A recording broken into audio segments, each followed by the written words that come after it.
కాంగ్రెస్ అసమర్థత పాలనతోనే కరువు నెలకొందని మాజీ మంత్రి గంగుల కమలాకర్ అన్నారు. కాంగ్రెస్ బీజేపీ మాటలు నమ్మి ప్రజలు మోసపోవద్దని, పార్లమెంట్ ఎన్నికల్లో వినోద్ కుమార్ ను భారీ మెజార్టీతో గెలిపించాలని కోరారు.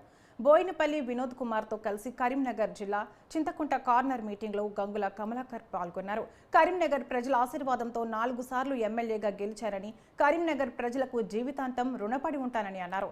పార్లమెంట్ ఎన్నికల్లో బీఆర్ఎస్ ఎంపీలు గెలిస్తే తెలంగాణ కోసం పోరాడతారని గంగుల అన్నారు.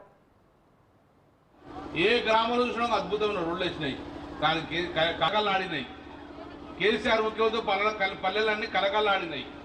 కరెంట్ వచ్చింది, కాంగ్రెస్ ప్రభుత్వం వచ్చింది, పల్లెలన్నీ కూడా నీళ్లు లేక ఇబ్బంది పడుతుంది.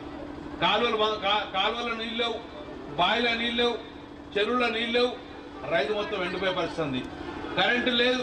ఇప్పుడు చూడండి, తెలంగాణ వచ్చినాక నేను ఎమ్మెల్యేగా అద్భుతమైన రోడ్లు ఇచ్చినాం. ఏ గ్రామంలో చూసినా అద్భుతమైన రోడ్లు వచ్చినాయి, కానీ కాంగ్రెస్ ప్రభుత్వం రాగానే ఎక్కడ ఉన్న పనులు అక్కడే పెరిగి.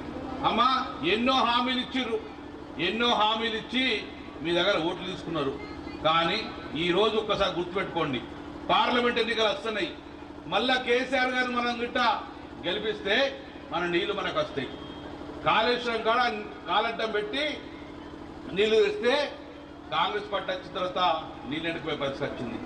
సోదరులారా, మనం కూడా హిందువులవి, కానీ దేవుణ్ణి గుండె పెట్టుకుని మనం వచ్చుకుంటాము.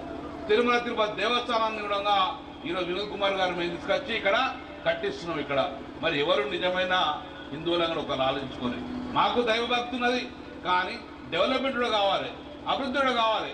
అందుకే మాడబిడ్డ కళ్ళాడినాయి. కేసీఆర్ ముఖ్యమంత్రి పల్లెలన్నీ కలకల్లాడినాయి. కరెంట్ వచ్చింది, కాంగ్రెస్ ప్రభుత్వం వచ్చింది, పల్లెలన్నీ కూడా